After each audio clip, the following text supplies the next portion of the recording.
Olá pessoal, paz a todos vocês. Estou aqui mais uma vez para fazer mais um vídeo para este canal. Se você não é inscrito, se inscreva nele, deixe o seu like, compartilhe este vídeo que pode ser de muita importância para outras pessoas. E se você tem interesse de estudar grego, hebraico ou fazer um curso de teologia à distância, é só falar comigo. Aqui na descrição do vídeo está o meu WhatsApp, beleza? Eu passei aí acho que uma semana sem fazer vídeo, até porque eu estava bem rouco e a minha voz estava muito baixa e eu não conseguia falar com um tom com que as pessoas conseguissem compreender bem. Eu estava com dificuldade porque eu estava com gripe, né? Ainda estou me recuperando, mas eu já estou bem melhor. Bem, hoje eu quero falar sobre o texto de Mateus 19, verso 17. Esse texto ele é muito interessante porque algumas pessoas pensam que Jesus ele estava ensinando a salvação pelas obras. É exatamente isso, porque o capítulo 19, verso 16, o jovem, né, o jovem rico, né, o bom jovem, né, o bom jovem entre aspas, fala assim: aproximando-se, e eis que alguém lhe aproximando-se disse-lhe: bom mestre, que farei para conseguir a vida eterna? Então ele estava perguntando o que ele teria que fazer para conseguir a vida eterna. No verso 17, Jesus responde, e ele disse-lhe: por que me chamais bom? Não há bom senão um só, que é Deus. Se queres, porém, entrar na vida, guarda os mandamentos. Então algumas pessoas falam que Jesus ele estava contrariando o que Paulo diz lá no livro de Efésios, capítulo de número 2, versículo de número 8 e 9, que lá diz: e somos salvos pela graça por meio da fé, e isto não vem de vós, é dom de Deus, não vem das obras para que ninguém se glorie, certo? O livro de Efésios, pegar aqui, ó, Efésios 2, 8 e 9, beleza? Então, temos aqui um texto que algumas pessoas, né, falam que tem uma contradição, mas não tem, eu vou explicar por quê. Bem, nesse texto aqui, Jesus em hipótese alguma está ensinando salvação pelas obras, até porque nesse mesmo capítulo, nesse mesmo contexto, Jesus diz que isso é impossível para os homens alcançar. Vamos continuar lendo.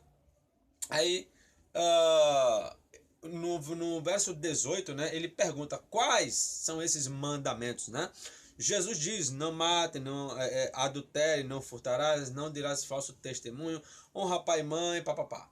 Aí, o verso 20 ele diz: tudo isso tenho guardado desde a minha mocidade, que me falta ainda? Então note que ele pergunta o que é para fazer para entrar na vida eterna. Jesus diz: guarda os mandamentos. Note que tem algo muito interessante aí. Sabe por quê? Porque no versículo 21, Jesus diz: se queres ser perfeito, vai, vende tudo o que tens e dá aos pobres, e terás um tesouro no céu, e vem e me segue. Note que Jesus, né, depois que esse jovem diz que ele guardava os mandamentos, Jesus coloca algo a mais. Olha, vende tudo o que tens, e aí você vai ter um tesouro no céu. Mas espera aí. Jesus disse que se eu quisesse ter a vida eterna, era só guardar os mandamentos, certo? Olha, aí ele até pergunta, né, quais? Aí Cristo começa a falar, né? Então, se Jesus estava ensinando salvação pelas obras, por que que Cristo ensinou, nesse verso aqui, dizendo que se ele quisesse ter um tesouro no céu, ele teria que vender tudo e dar aos pobres? Vamos continuar. O verso 22 diz que o jovem, ouvindo essas palavras, ficou triste porque ele tinha muitas riquezas. Então Cristo diz: em verdade vos digo que é difícil entrar um rico no reino dos céus. E outra vez vos digo que é mais fácil passar um camelo pelo fundo de uma agulha do que entrar um rico no reino dos céus. Os seus discípulos, ouvindo isso, admiraram-se muito, dizendo: quem poderá, pois, salvar-se? Aí, o verso 26 diz: Jesus, olhando para eles, disse-lhes: aos homens isso impossível. Note que Jesus ele fala agora que a salvação ela é impossível para o homem conseguir isso, porque no verso 25 os seus discípulos perguntaram: quem pode ser salvo então? Ele diz: olha, para os homens isso é impossível. Aí Cristo continua: mas a Deus tudo é possível. Note que Jesus, ele coloca a salvação agora, ele coloca a salvação como impossível do ponto de vista do homem conseguir e diz que para Deus é possível isso, né? Então note que Cristo ele não estava pregando salvação pelas obras, ele apenas estava querendo demonstrar a intenção, qual era a real intenção daquela pessoa que estava perguntando, né? Ou daquele jovem que estava perguntando a ele o que fazer para herdar a vida eterna. Quando Cristo colocou algo a mais, ele começou, aí, né? Ele já ficou triste, né? Então Cristo ali ele já traz algo porque ele já quer mostrar que as pessoas, ele não estava interessado em ensinar a salvação, mas na riqueza dele. Porque quando se tratou da sua riqueza, ele foi, né, ficou triste. Então o que acontece? Jesus disse que é impossível isso para os homens, mas para Deus é possível. Paulo, no livro de Efésios 2, 8 a 9, ele vai dizer que a salvação é pela graça, por meio da fé, e isto não vem de vós, é um dom de Deus, é um presente de Deus. E diz, não vem das obras, para que ninguém se glorie. O que acontece? Quando se fala de obras e graça e salvação, que são os pontos aqui, salvação, graça e obras, certo? O que acontece? A graça ela é um presente de Deus, certo? É como se fosse ele pegasse ali um presente e desse a você, certo? Então você vai ter essa salvação porque ele deu isso a você. Então a salvação ela vem de Deus, segundo Efésios, segundo o próprio Cristo aqui, né? E entre outros textos que eu poderia citar, como Tito. Vamos pegar o livro de Tito, por exemplo.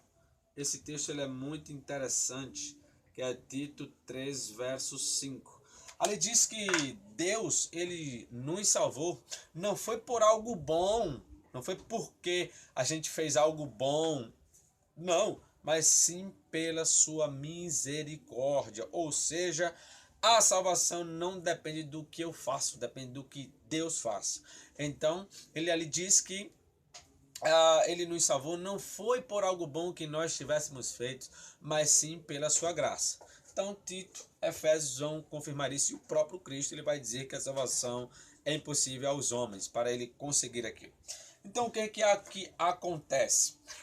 Quando vamos olhar as obras, o que as obras, né, ela faz? As obras ela é uma demonstração da fé de um salvo. Ou seja, vamos pegar aqui o livro de Tiago, né? Tiago capítulo 2, que é um texto muito interessante, onde ele vai falar sobre Abraão, né? Olha o que ele vai dizer aqui, verso 21. Porventura, o nosso pai Abraão não foi justificado pelas obras quando ofereceu sobre o altar o seu filho Isaque? Bem vês que a fé cooperou com as suas obras, que pelas obras a fé foi aperfeiçoada. Ou seja, Tiago ele está falando que para demonstrar sua fé é necessário você fazer alguma obra. Porque se você diz que é salvo, mas faz tudo ao contrário do que Deus pede, então você nunca foi salvo. Você não está demonstrando os frutos. Lembra que Cristo ele disse que a árvore demonstra o seu fruto, né? Por exemplo, se você pegar um pé de manga, você vai ver manga, você vai identificar ela, né, pelos frutos que ela dá. Assim seja um pé de coco, um pé de goiaba, um pé de acerola ou qualquer outra fruta aí que você pensar. Então você identifica pelos frutos que ela dá. Então quando a pessoa diz que ele é salvo, automaticamente ele tem desejo de fazer as boas obras, certo? Aí cumprir os mandamentos de Deus. Então eu não sou salvo por guardar os mandamentos. Eu sou salvo pela graça, por meio da fé. Só que essa fé ela não é nula. Ela não é uma fé oca, entende? Ela é uma fé que vem com evidências. E essas evidências é obedecer os mandamentos de Deus. Note que Cristo, quando ele chega lá no livro de João, capítulo 14, verso 21 a 23, ele vai dizer que quem não me ama não guarda os meus mandamentos. E quem me ama guarda, ou seja, para eu demonstrar que amo Cristo, é necessário que eu faça o quê? As obras, que eu o obedeça. Então, quando eu começo a obedecer, eu começo a demonstrar a minha fé, certo? Foi a mesma coisa com Abraão. Se Deus, quando pediu Isaac, se Abraão negasse, ele estaria fazendo o quê? Automaticamente dizendo que ele não tinha fé. Por quê? Porque ele iria negar um pedido que Deus fez. Então ele ia dizer, poxa, matar meu filho não, né? Seria algo absurdo. Então Deus vai e pede, o seu filho pede uma obra a ele.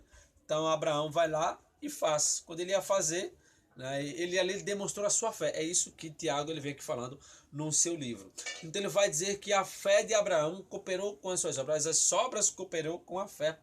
Porque quando você tem a fé em Cristo, primeiramente você guarda os seus mandamentos, você vai obedecer, você vai segui-lo, certo? Então, tudo isso, né, ele vai demonstrar se a pessoa é salvo ou não. Lembra do livro de Apocalipse, capítulo 21, versículo de número 8, quem ficará de fora? No capítulo 22, verso 15 em diante, se não me engano é verso 14 em diante, né? É 15, né? Ficaram de fora os cães, os homicidas, isso e aquilo. Por que que essas pessoas ficarão de fora? Porque eles estão praticando obras que não é o que Deus aceita, certo? Então ele está demonstrando que não é salvo. O justo não, o justo ele vai praticar as obras que acompanham ali a sua, no caso, a sua salvação. Não estou falando aqui que as obras salvam, tá? Falei que o que salva é a graça por meio da fé, isso não vem de vós, é um dom de Deus, sim, certo? Só que eu vou demonstrar essa salvação como? Obedecendo os seus mandamentos. Se eu não obedecer, eu automaticamente demonstro que não sou salvo. É por isso que Cristo diz que quer ser salvo, guarda os mandamentos, porque se você guarda, automaticamente você estaria demonstrando a sua fé em Deus por guardar os seus mandamentos. E quando você guarda um mandamento de Deus, você já viu Deus?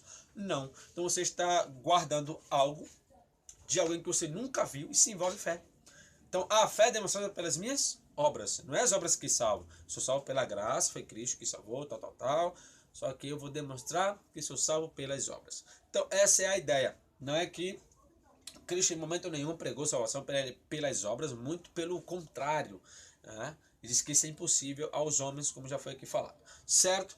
Então, pessoal, é isso aí. Espero que vocês tenham gostado. Então, obras e no caso a graça, a fé e entre outras coisas, elas estão todas juntas na questão da salvação. Veja lá em 1 Coríntios, capítulo de número 6, verso 9 e 10. Quem pratica aquelas coisas entrarão no reino dos céus? Não. Aquela pessoa pode dizer que é salva, mas se eles praticam aquilo, eles não serão salvos. Né? Por quê? Porque ele não está demonstrando os frutos de um salvo, certo? Então o salvo, ele não é salvo por... Ele não guarda os mandamentos para ser salvo, ele guarda porque já é salvo, certo? E aquilo vai acompanhar ele vai ter prazer nas coisas de Deus. É como Paulo disse lá em Romanos, né? O homem interior tem prazer na lei de Deus, mas o homem carnal não tem. Então é uma guerra constante. Beleza? Então é isso aí, pessoal. Que Deus abençoe a todos vocês. Até o próximo vídeo. E não se esqueçam aí de se inscrever no canal e ativar o sininho das notificações. E até o próximo vídeo.